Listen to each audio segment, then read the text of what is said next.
So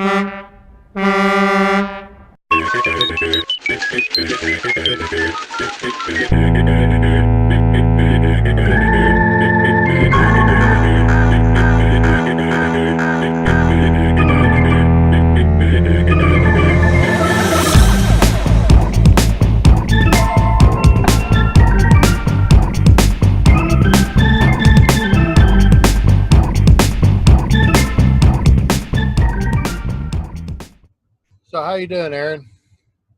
Great. How you been? Pretty good. Appreciate you sitting down doing this. Oh, no problem. Good deal. Now, before we get started with the interview, we need to clear something up about us Kentucky folk. Um, I myself did not, so I'm going to ask you: did you marry or date your sister? No. Right, that's a West Virginia thing, right? Yeah. Okay. But they did make me take a blood test when I got married to prove that I wasn't marrying my sister. Absolutely. Other than vaping, what do you like to do? I know you're big into music. Yeah, I love listening to it. I can't play it. I really enjoy going to concerts. I like to buy and sell things. I'm big into going to yard sales and auctions and whatnot. I used to do it a lot more when I actually had a flea market stand. But I moved pretty far away from there, and it was the type of flea market stand you could leave it running and people would grab things and take it to the cashier and they'd look on the ticket whose it was, and that's how it was sold. But like my knives and fishing equipment, I kept in a glass cabinet, and those had to be unlocked.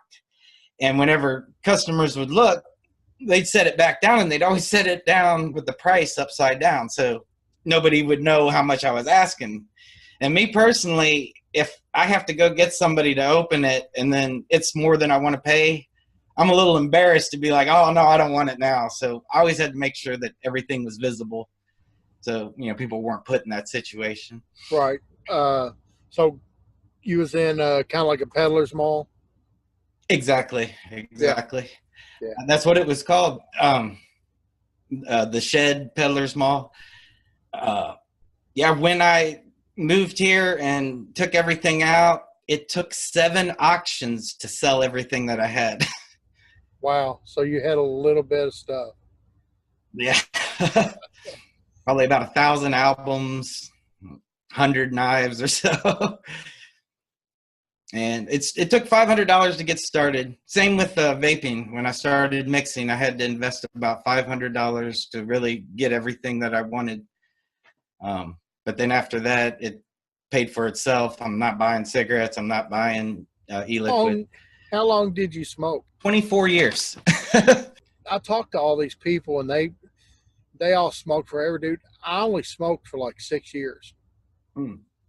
But I was up to 3 packs a day within that 6 years. Oh, wow. So I had to quit. What made you swap to vaping? Actually, my wife, she had told her mom as a wedding present that she was going to quit smoking. And when she had bought a Halo pen and this juice called Tribeca from Halo, and I was like, let me see that. Hit it a couple times. It's like, wow, I'm already satisfied. I only hit it 3 times. And that got me started. I smoked and vaped for about a month. And then, like just about everybody, that cigarette just tastes worse and worse every time you go back to it.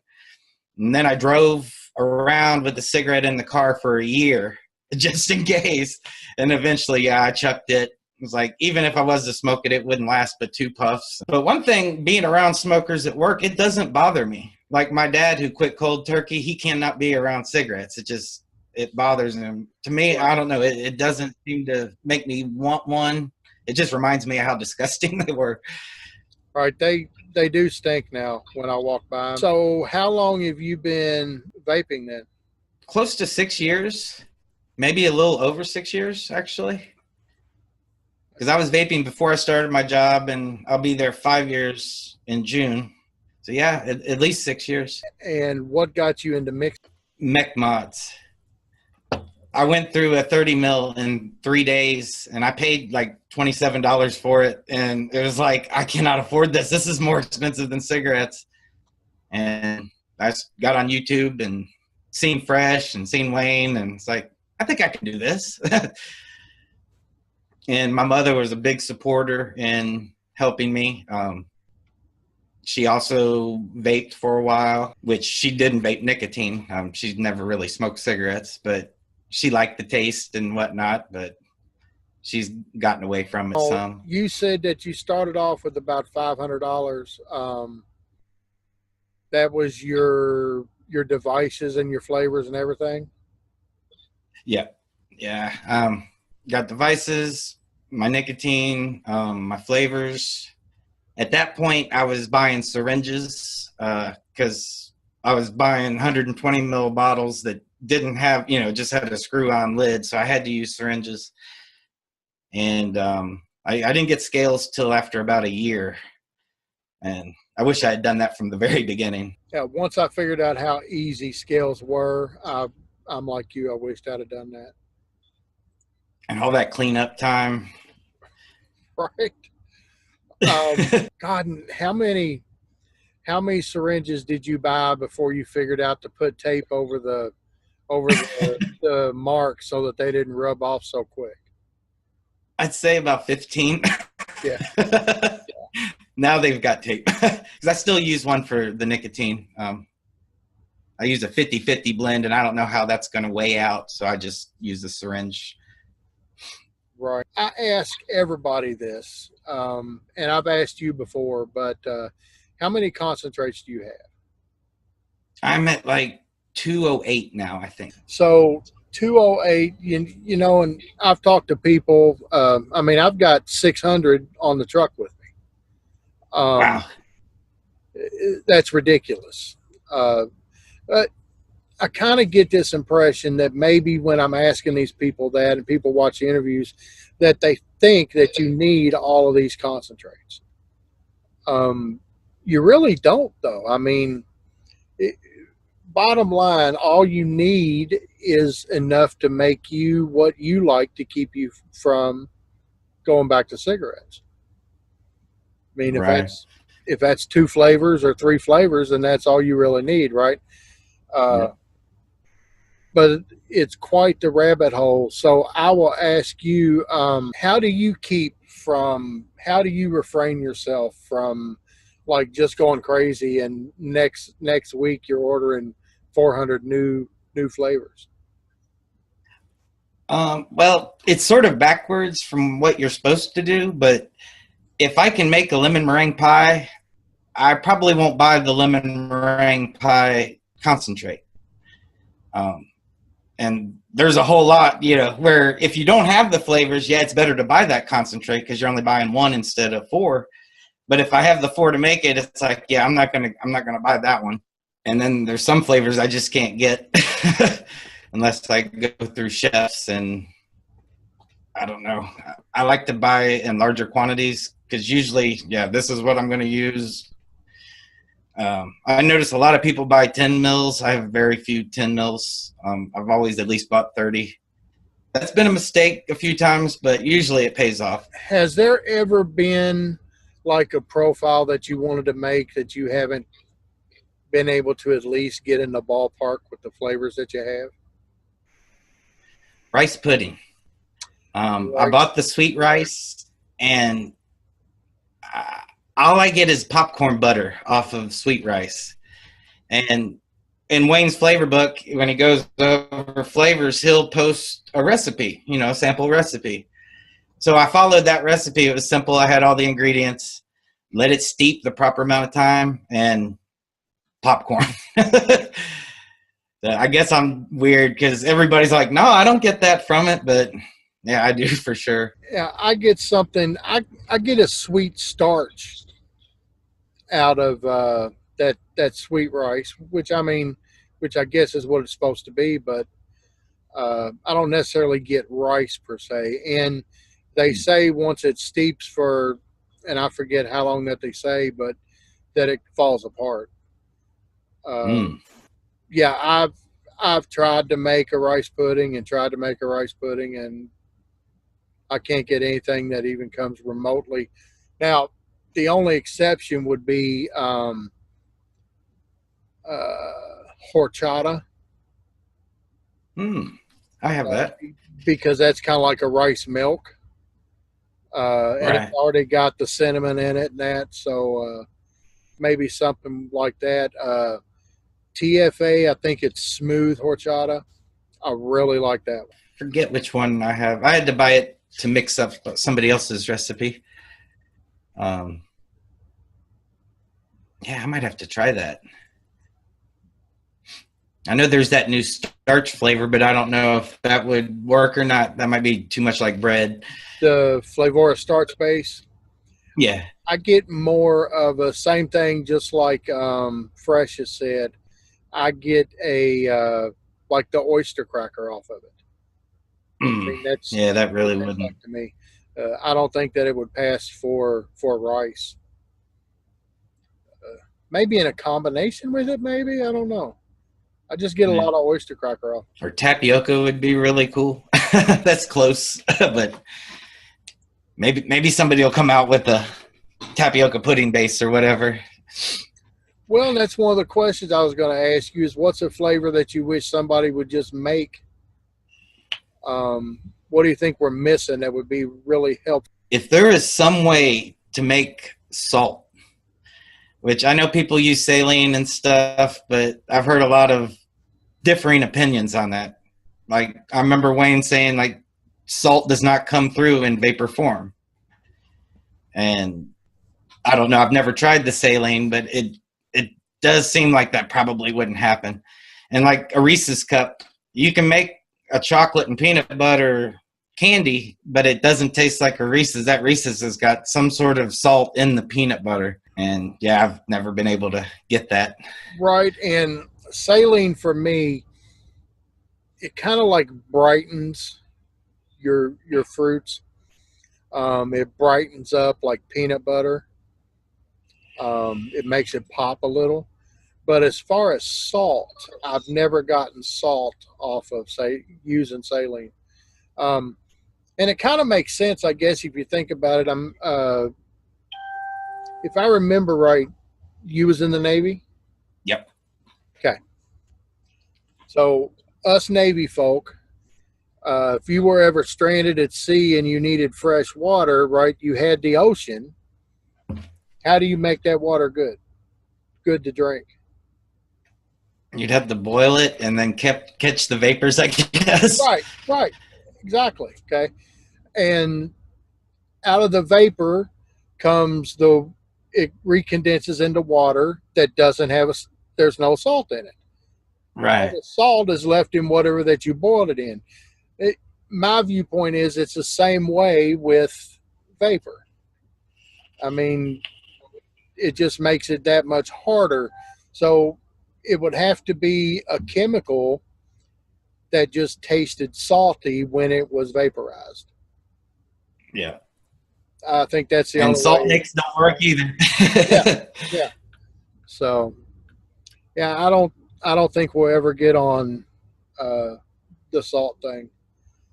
So I tried it and no good. It made me cough. And supposedly it's smoother, but yeah. And I mixed it, 3 Nick. I didn't go 50 Nick. I don't even see how people can do that. But yeah, I don't know if people do, but that just sounds too high. I mean, I remember when I started vaping, I was on 24. that's what we did 18, but we had to go to 24.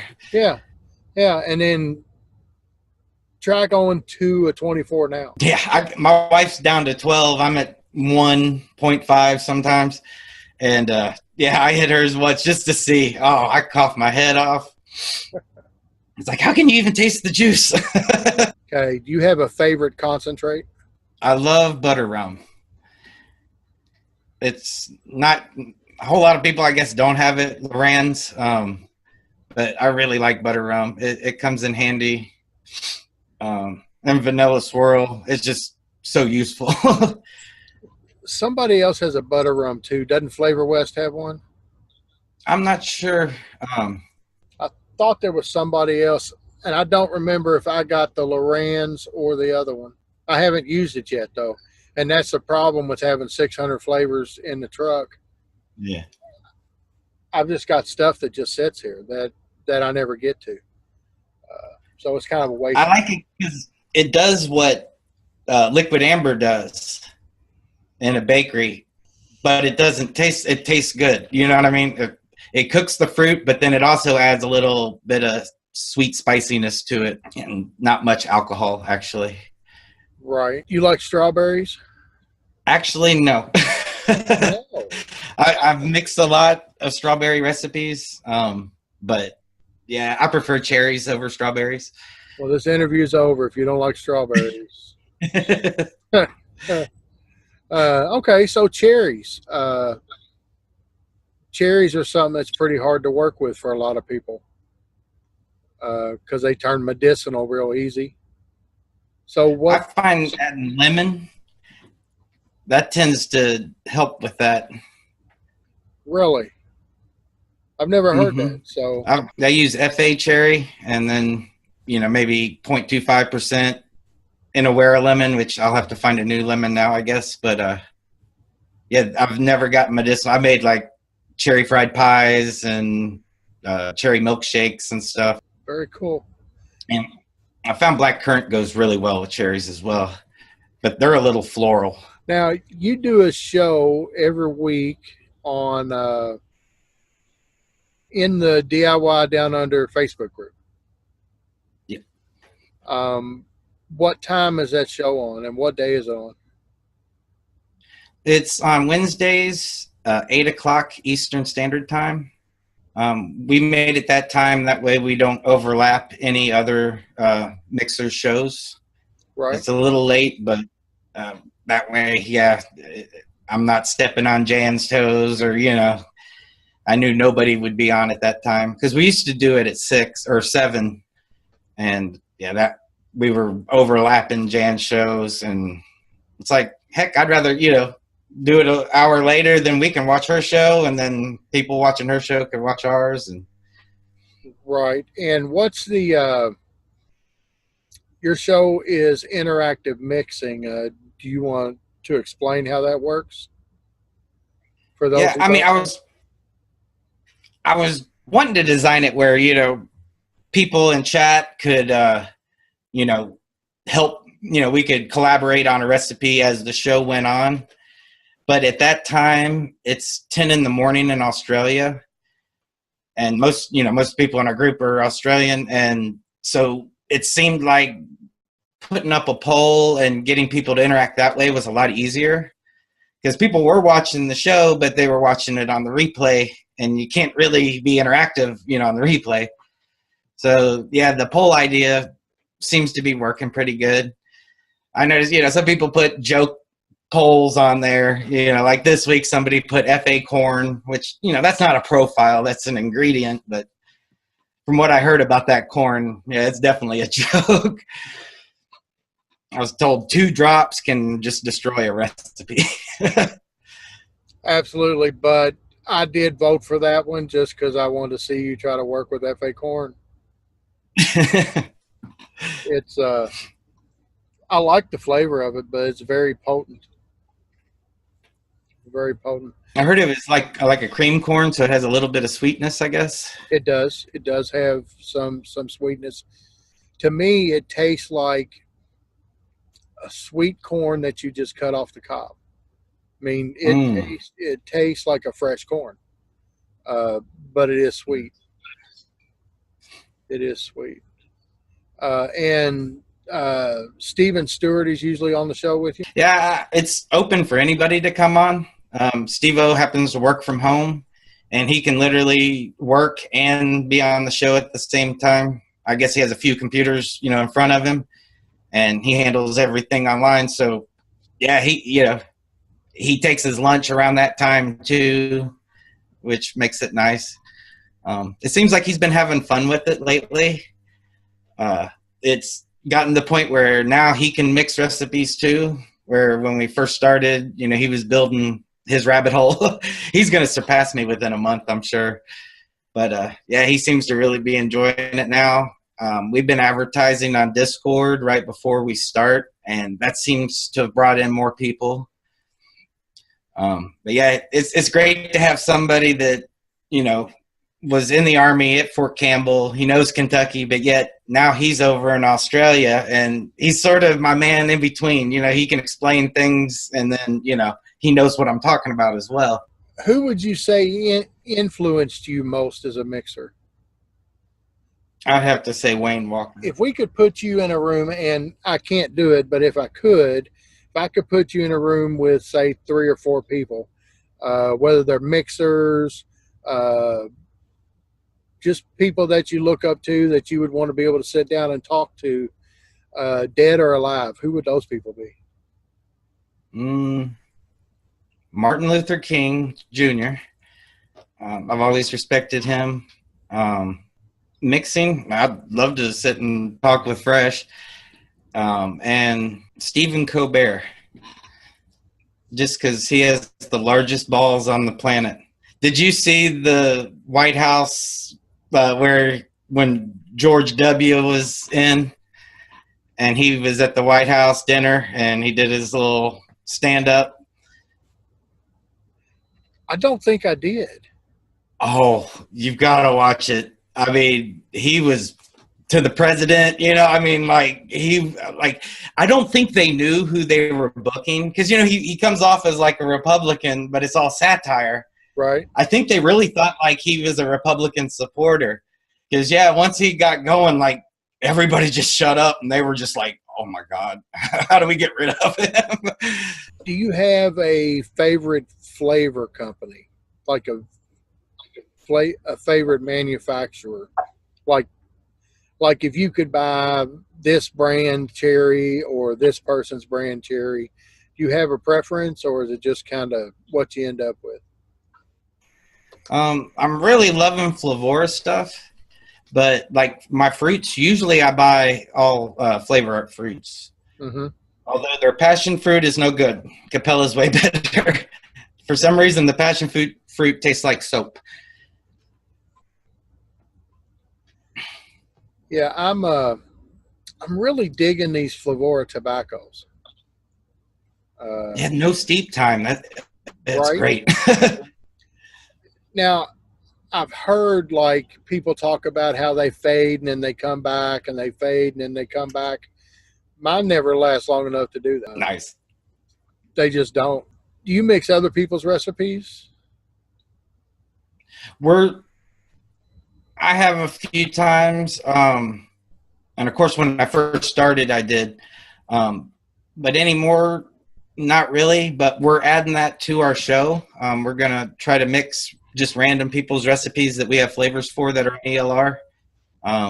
This last show we both did one, me and Steve-O, and yeah, mine, it was rated really high, had a lot of responses, and I mean, if you just looked at the recipe, you're like, no, because it had vanilla custard at 4%, sugar cookie at 3%, super sweet at 1%, cinnamon Danish swirl at 4%, and it had a 4-day steep time. And it's like, the custard's not even started to steep in 4 days. Right. But you know, mixed some other people's, and it was excellent. I think it would be a good recipe after, you know, a month or two. Right. Well, and that Capella custard, you said at 4%? Yeah. 4 days. No, that's at least a couple weeks, if not a month.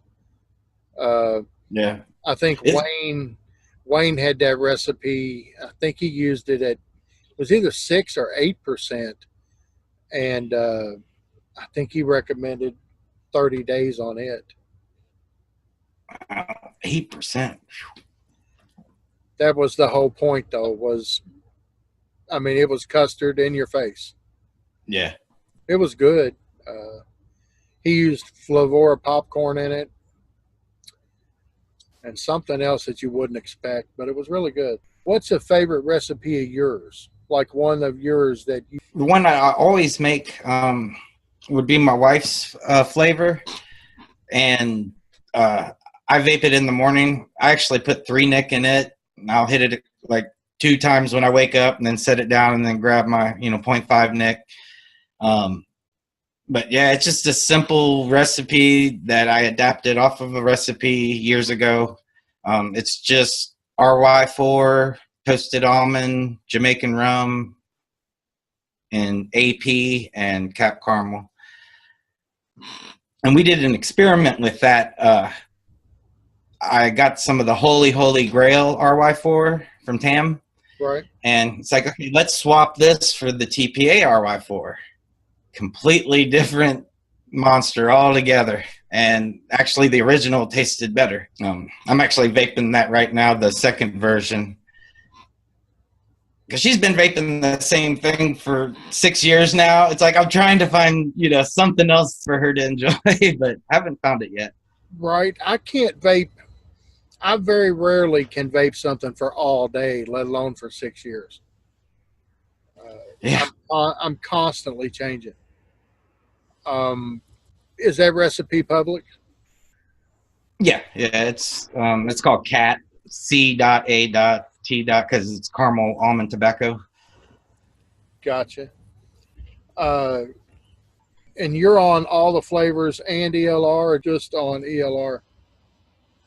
Yeah, when my subscription ran out, I think in January, I didn't renew it on ATF, and I've kept putting stuff on ELR, which there might be some things on ATF that aren't on ELR.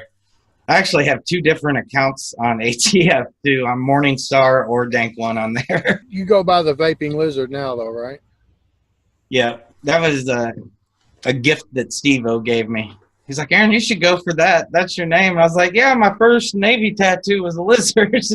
Might as well. And that comes from when Pippa was interviewing me and asked me what animal over in Australia I would think, myself as. I used to have an iguana, and I would just always like reptiles. What advice would you have for a new mixer? Like maybe they've just done their research. They haven't bought anything yet. How would you tell them to start? Definitely get scales. Depending on where they are, I would probably try to help them with the best places to shop, because I know, where I get my VGPG from Amazon. And usually I get my nicotine from either Wizard Labs or my Freedom Smokes.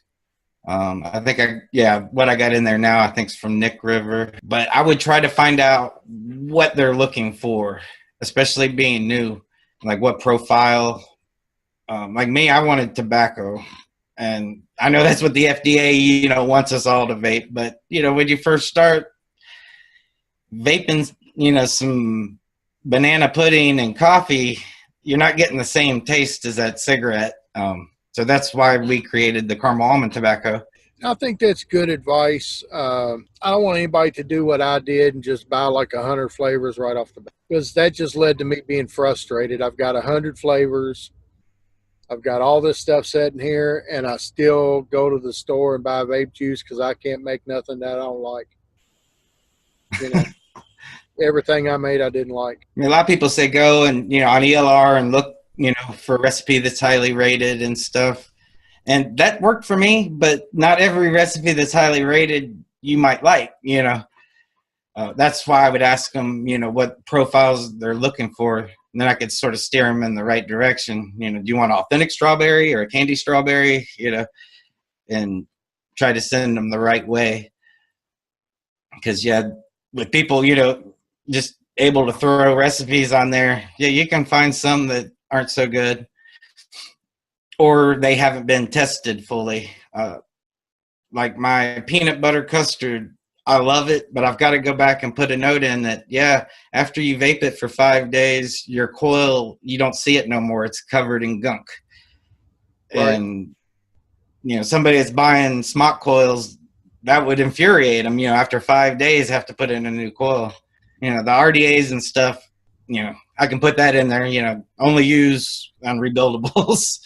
And actually some of our local vape shops do that with their house juices. They'll have stars by them, and it's like, yeah, not for a tank, not for a tank. Really? Yeah. That's pretty cool of them, because I mean that's one of the ways. That's probably, I won't say it's the biggest money maker, but that's up there. I mean, selling coils to go back in tanks. It's pretty good to warn people about. Do you like cereals? Like cereal vapes? Yes. Yeah. What's your favorite cereal concentrate? I really like the Crunch Berry, I guess, by TPA. I mixed a recipe. Goodness, I can't remember who made it. But it was a cheesecake using the cereal for the crust. It was freaking delicious. Really? And it's like, wow, I never thought about that, but yeah, it really worked good. And they added a little blueberry, which that crunch berry, it's got the crunch berries in it, and that just enhanced the blueberry, just enhanced that. Where do you get recipe inspiration? Like, where do you get your ideas on what you want to make? Lately, a lot of it's been from the show. That keeps me constantly having to make something new. But I like to watch. Me and my wife will watch Chopped, which is a cooking show. Master Chef, Hell's Kitchen. We follow those, and a lot of times they'll give me ideas, on the dessert round and that kind of stuff. One of the best ones I got, I think, was off of the kids' version of Master Chef. It's like, wow, he's smart. I don't know. I get caught up sometimes. Like, I drive all day, so I'll be sitting here thinking about nothing, and then an idea will pop in my head. But by the time I'm done driving, do you think that I can remember what I... No. I always like to hear where other people get their ideas from. And I've heard everything: grocery stores, cooking shows, websites. Yeah, using if I have an idea, then I'll go to the real recipe, and then that sort of tells me how to build it. It doesn't always come out the same way, but it gives me at least an idea. Where can people find you? On DIY Down Under. I'm there all the time. A lot of times we hang out in Discord. We try to stay in the general room. That way anybody can come in and hang out. But yeah, pretty much there. You might see me in chat on some live streams. But I try to keep everything there. We could have done the show on YouTube, but I wanted it something special, for our group. And you don't get trolls that way too. I think YouTube Facebook is a little more lenient, I think, about what you can talk about in your show and that kind of stuff too. So that's good. Plus, I mean, everybody's on YouTube. Yeah. I think it's pretty cool that y'all do it in the group. Anything that we didn't talk about that you want to talk about? I am still working on the Derby pie. We're letting that steep for you. Steve-O's, I think he made a coffee for you. I think he used the Kona from Six Mix. He said it was really good. I haven't mixed it myself yet. Right. And I was thinking there was one thing in his mix that I don't have. And I don't remember what it was. Because I've got the Kona. I'm going to have to look at that recipe because I told him that I'd order it on my next order. So I can mix it. And I'm going to mix your Derby pie too once you tell me that it's ready. Yeah, let me get it correct first. Yeah, I put in, because it needed, the way the picture looked, there was, you seen the pecans, then you seen the layer of chocolate chips. Then there was, it almost looked like meringue or some sort of custard level, and then the crust. And I was like, well, I need egginess, so I went with vanilla bean gelato. And like I said, that first version didn't come out, so on the show we were revamping it, and Joey, she had mentioned using vanilla pudding by Flavora. I was like, okay, so that's pretty much all that's changed. I did boost the pecan up a little more. But yeah, we'll figure out which one's the best out of the two, hopefully. All right. Well, again, Aaron, man, I appreciate you sitting down. Oh, thanks for having me. Absolutely. And me, you, and Tam will have to get together again soon here and do another show. Yeah, that'd be fun.